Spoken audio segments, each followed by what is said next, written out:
आज के समारोह में मंच पर उपस्थित गुजरात सरकार के माननीय जलवायु परिवर्तन मंत्री अर्जुन भाई मोढवाडिया जी, उच्च एवं तकनीकी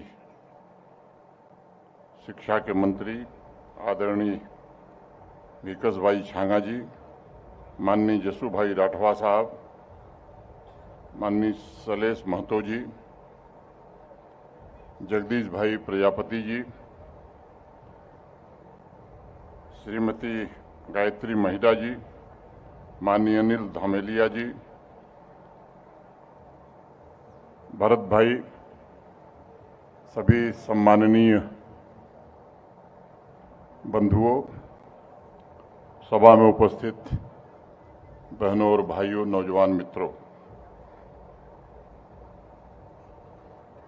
सरदार वल्लभ भाई पटेल की जन्मस्थली करमसाद से एकता नगर की पदयात्रा में आज आपके गांव में मैं आप सभी साथियों का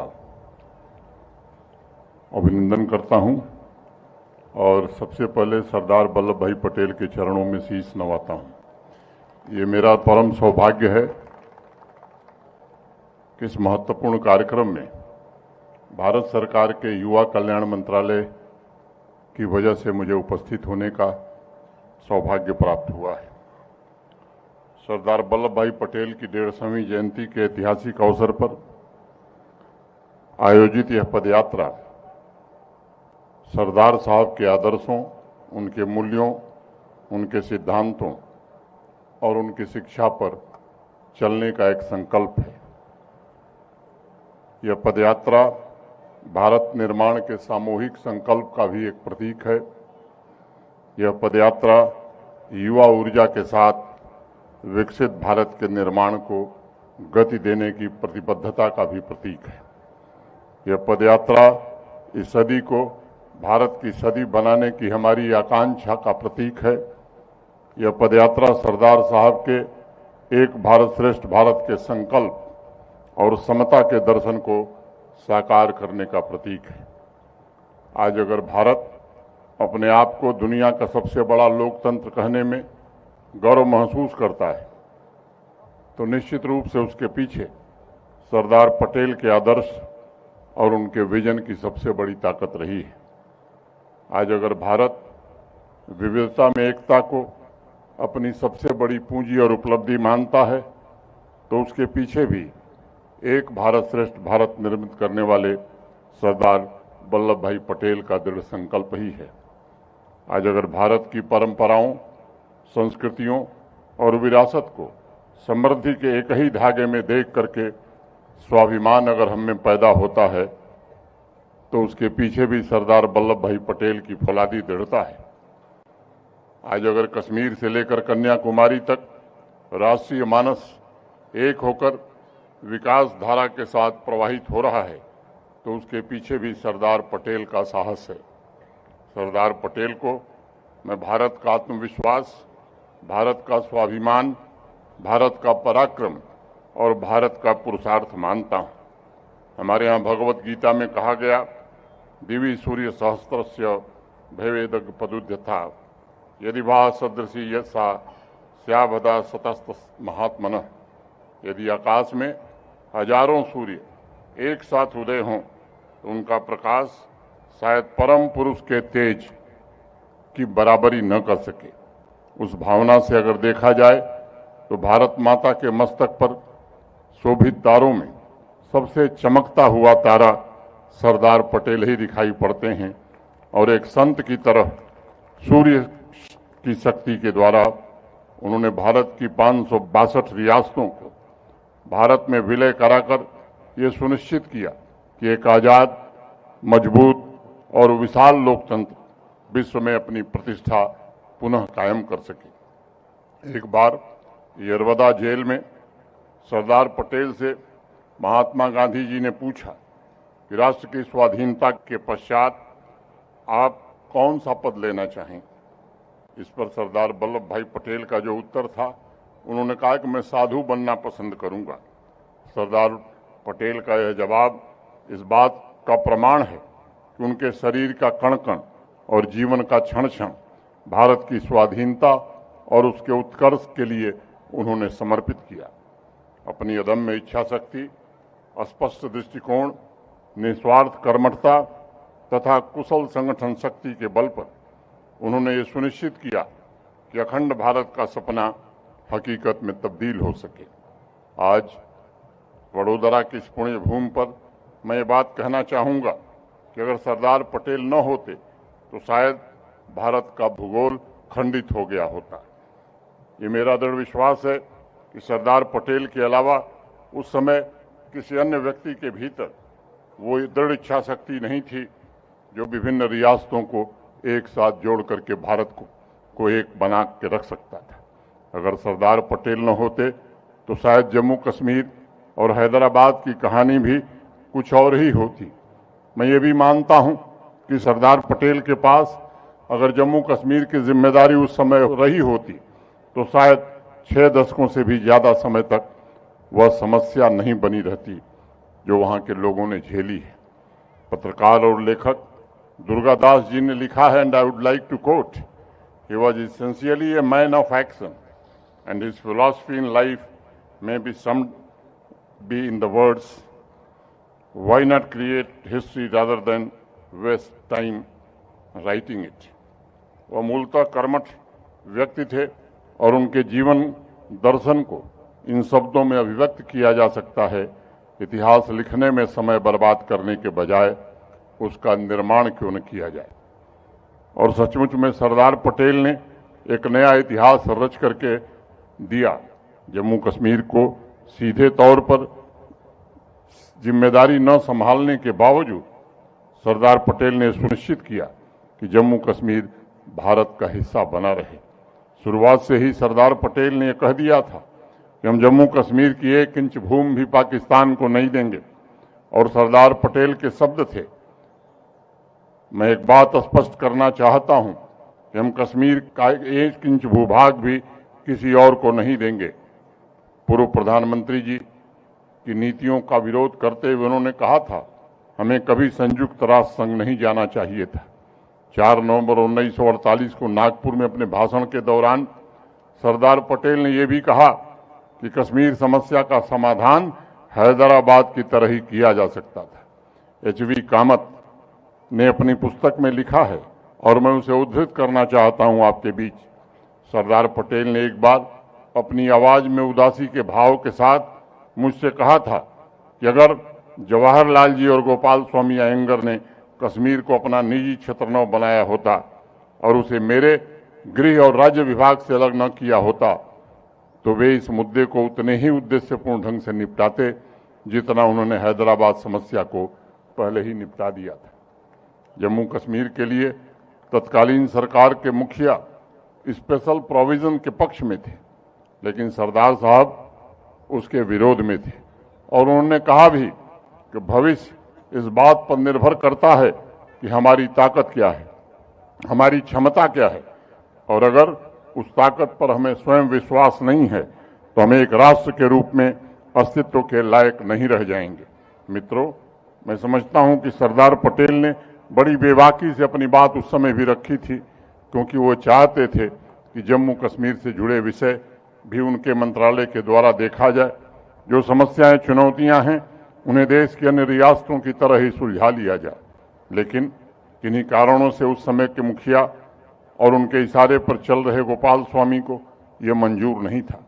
23 दिसंबर 1947 को सरदार पटेल को लिखे पत्र में उस समय के प्रधानमंत्री नेहरू जी ने स्पष्ट किया था कि जम्मू कश्मीर का मसला सरदार साहब के अधीन नहीं है और उन्हें सिर्फ उठाए गए कदमों की जानकारी सरकार के द्वारा दी जाएगी। इसके अलावा वह स्वयं कोई निर्णय नहीं कर सकते। सरदार पटेल ने उसी दिन मंत्रिमंडल छोड़ने का विचार किया था, लेकिन वो पत्र भेजा नहीं गया और सरदार साहब को मनाया गया कि वो ऐसा न करें, ऑफिशियली उस पत्र को न भेजें। उस पत्र का ड्राफ्ट आज भी मौजूद है, जो इस बात को बताता है कि अगर जम्मू कश्मीर का मुद्दा सरदार साहब के हाथों में होता तो भारत का इतिहास और भारत का भूगोल कुछ और होता। मैं एक और बात उद्धृत करना चाहता हूं ताकि नई पीढ़ी इतिहास को सही तरीके से समझ सके। नेहरू जी ने हैदराबाद के मसले पर भी कुछ इस तरह की कोशिश की थी, लेकिन वहां उनकी चली नहीं। 17 सितंबर 1948 को ऑपरेशन पोलो का नेतृत्व सरदार वल्लभ भाई पटेल ने किया और हैदराबाद के निजाम की सेना पर पूरी तरह विजय प्राप्त कर उसका भारत में विलय कराने में उन्हें सफलता मिली। डीपी मिश्रा जी ने अपनी किताब में लिखा है कि कैबिनेट मीटिंग में नेहरू जी ने कहा था कि हैदराबाद में बल प्रयोग उचित नहीं है। अगर ऐसा हुआ तो पाकिस्तान कोलकाता पर हमला कर देगा। तब भारतीय जनसंघ के संस्थापक डॉक्टर श्यामा प्रसाद मुखर्जी ने उस समय नेहरू जी की बात काटते हुए कहा था कि अगर हैदराबाद का पूर्ण विलय हो जाता है और पाकिस्तान कोलकाता पर हमला करता है तो बंगाल के लोग दुश्मन का डटकर मुकाबला करने और किसी भी कुर्बानी के लिए तैयार हैं। के एम मुंशी ने अपनी पुस्तक में लिखा है कि निजाम के खिलाफ कार्रवाई के ठीक एक दिन पहले भारत के उस समय की डिफेंस कमेटी की स्पेशल मीटिंग बुलाई गई। उस मीटिंग में सरदार साहब की सैन्य कार्रवाई के निर्णय की आलोचना भी की गई। वहां यहां तक कहा गया कि आगे से हैदराबाद का सारा काम अब सरदार साहब नहीं देखेंगे और निर्णय सर्वोच्च पद से दिया जाएगा। लेकिन सरदार साहब उस बैठक में शांत रहे। उनका संकल्प पक्का था, इच्छा शक्ति दृढ़ थी और हैदराबाद का पूर्ण विलय सैन्य कार्रवाई के द्वारा हो गया। वी शंकर ने लिखा है कि हैदराबाद विलय के पश्चात कई लोगों ने उसका श्रेय लिया जो कहीं से उचित नहीं था, लेकिन सरदार वल्लभ भाई पटेल को श्रेय में रुचि नहीं थी, भारत की एकता और भारत की अखंडता में रुचि थी। ऐतिहासिक दस्तावेजों के इन तथ्यों से एक बात बिल्कुल स्पष्ट है कि अगर जम्मू कश्मीर का मसला भी सरदार साहब के पास रहने दिया गया होता तो हैदराबाद की तरह जम्मू कश्मीर का भी पूर्ण एकीकरण भारत के साथ आज से 7 दशक पहले हो गया होता और एक भारत श्रेष्ठ भारत का सपना निश्चित रूप से साकार हुआ होता। आज मैं विशेष रूप से यहाँ उपस्थित युवाओं से कहना चाहूँगा, कश्मीर, हैदराबाद और सरदार के विषय में जब भी चर्चा होगी भविष्य में तो इस बात को बराबर ध्यान रखिएगा कि उनकी दूरदम्य आकांक्षा की वजह से ही भारत आज 7 दशक में एकता के साथ इतनी तरक्की कर पाया है। उन्होंने अपने दृढ़ संकल्प से इतिहास को बदलने का काम किया और भारत के भूगोल को भी बदला और मैं चाहूँगा कि वही संकल्प और शक्ति भारत के युवा, भारत के नौजवानों में निश्चित रूप से रहे। सरदार साहब सदैव चाहते थे कि भारत के मुकुटमणि के रूप में जम्मू कश्मीर समृद्ध हो। मैं मानता हूं कि सरदार वल्लभ भाई पटेल और डॉक्टर श्यामा प्रसाद मुखर्जी के इस अधूरे सपने को भारत के वर्तमान प्रधानमंत्री आदरणीय नरेंद्र मोदी जी ने निश्चित रूप से पूरा करने का काम किया। जब 5 अगस्त 2019 को भारत के संविधान से अनुच्छेद 370 को समाप्त किया गया और लंबे इंतजार के बाद पूरे भारत को एकता के सूत्र में बांधने का काम भारत के वर्तमान प्रधानमंत्री आदरणीय नरेंद्र मोदी जी ने किया और फिर एक देश में एक निशान, एक विधान और एक प्रधान के संकल्प को पूरी तरह से साकार किया। सरदार पटेल के जीवन का लक्ष्य था समस्त राष्ट्र में एकता की भावना का विकास। इसके साथ ही उन्होंने जीवन भर न्याय और समानता के आदर्शों के प्रसार के लिए काम किया। जम्मू कश्मीर में सचमुच यह व्यवस्था स्थापित करके माननीय प्रधानमंत्री नरेंद्र मोदी जी ने सरदार साहब को सच्ची श्रद्धांजलि देने का काम किया है। माननीय प्रधानमंत्री जी ने सभी नागरिकों के लिए विकास, सामाजिक न्याय और गरिमापूर्ण जीवन जीने का समान अवसर उपलब्ध कराने में भी सफलता पाई है और आज मैं यहाँ इस सभा में कह सकता हूँ कि पिछले 5 वर्षों में जम्मू कश्मीर में शांति, स्थिरता और आशा के नए युग की शुरुआत हुई। कई दशकों से चल रहे आतंकवाद और अलगाववाद पर काफ़ी हद तक नियंत्रण पा लिया गया है। अब वहाँ कोई स्टोन पेल्टिंग नहीं होती, पाकिस्तान के इशारे पर कोई बंद और हड़ताल नहीं होती। आतंकवादियों के जितने आला कमांडर थे, चाहे जिस तंजीम के हैं, उन्हें सुरक्षा बलों ने मार गिराया है। कुछ लोग अगर सर उठाने की कोशिश कर रहे हैं तो उन्हें भी पूरी तरह कुचल दिया जाएगा। संस्कृति और परंपराएं पुनः पुनर्जीवित हुई हैं। लोकतांत्रिक मूल्यों के सशक्तिकरण और पारदर्शी शासन से वहां के विकास की परियोजनाओं में भी काफी तेजी आई है। आज इस अवसर पर मैं सरदार पटेल के उस स्टेटमेंट को याद करना चाहता हूं जिसमें उन्होंने कहा था कि एकता के बिना कोई भी राष्ट्र महान नहीं बन सकता है। मैं विशेष रूप से नई पीढ़ी के युवाओं से कहना चाहता हूं, एकता किसी समाज या राष्ट्र की सबसे बड़ी शक्ति होती है और मैं मानता हूं कि एकता के 3 महत्वपूर्ण पिलर्स हैं: साझा मूल्य, साझी पहचान और एक समान उद्देश्य। ये 3 पिलर्स सच्ची एकता का भवन निर्मित करते हैं। जो देश वास्तव में एकजुट हैं वो न सिर्फ अपने विकास के लिए संसाधन जुटा सकते हैं, व्यक्तिगत रूप से त्याग कर सकते हैं, चुनौतियों का भी सफलतापूर्वक सामना कर सकते हैं, बल्कि उन तत्वों को भी एकता की ताकत से नस्तनाबूद कर सकते हैं जो समाज को तोड़ने का काम करते हैं। इस एकता की ताकत का प्रतिबिंब मैं नहीं, हम के भाव में स्पष्ट रूप से नजर आता है। जब पूरा समाज एकजुट होता है तब लगता है कि वह एक दूसरे से अलग नहीं है बल्कि एक दूसरे से जुड़े हुए हैं। तब हम की ताकत से आपसी विश्वास पैदा होता है, अपराध कम होते हैं, रूल ऑफ लॉ का शासन होता है। मैं ये भी मानता हूं कि एकीकृत समाज विकास की गारंटी है। एकीकृत समाज ही शौर्य का परिचायक है, चाहे आंतरिक सुरक्षा की बात हो या बाहरी खतरों से मुकाबला करना। दोनों परिस्थितियों में सामाजिक एकजुटता किसी सैन्य हथियार से कम ताकतवर नहीं होती। अगर कोई राष्ट्र एकजुट है तब कम संसाधन के बावजूद अपने से बड़े राष्ट्र को हरा सकता है। यही नहीं, एकता और आंतरिक सामंजस्य ये सुनिश्चित करता है कि समाज में साइंस, आर्ट, इनोवेशन, इन तीनों को बढ़ावा मिले और आपसी द्वेष की बजाय समाज की ऊर्जा सृजन के काम में लगे। इसलिए वडोदरा की इस सभा में मैं नौजवानों से आह्वान करना चाहूँगा कि समाज के हर एक वर्ग में आंतरिक सामंजस्य स्थापित हो। ये हम सब की जिम्मेदारी है। हम सरदार पटेल की जिस महान विरासत के उत्तराधिकारी हैं उसका जीवंत बोध हो ताकि समान उद्देश्य से हम रचनात्मक दिशा में आगे बढ़ें भी और दूसरों को भी प्रेरित करें। साथियों, में मेरा मानना है कि राष्ट्र के विकास के लिए 5 पिलर्स, रूल ऑफ लॉ, राष्ट्रीय पहचान और सामाजिक सामंजस्य, मेरिटोक्रेसी और एजुकेटेड ह्यूमन कैपिटल, सामाजिक आर्थिक समता तथा गुड गवर्नेंस, ये नितांत आवश्यक है। इन 5 पिलर्स का मुख्य आधार हमारी एकता है। इतिहास गवाह है कि कोई भी समाज इन 5 पिलर्स और उसकी नींव में मौजूद एकता के बगैर वास्तव में प्रगति नहीं कर सका है। प्रगति के लिए प्रतिदिन करोड़ों लोगों के बीच आपसी सहयोग की आवश्यकता होती है।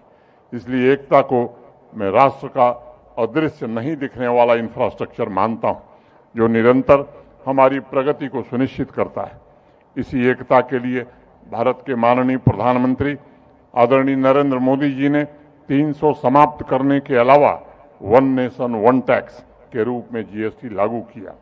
1 नेशन 1 राशन कार्ड के द्वारा ये सुनिश्चित किया कि अगर कोई गरीब व्यक्ति दूसरे राज्य से दूसरे राज्य में जाता है तब भी सुगमता से उसका अधिकार मिले और एकता का भाव भी मजबूत हो।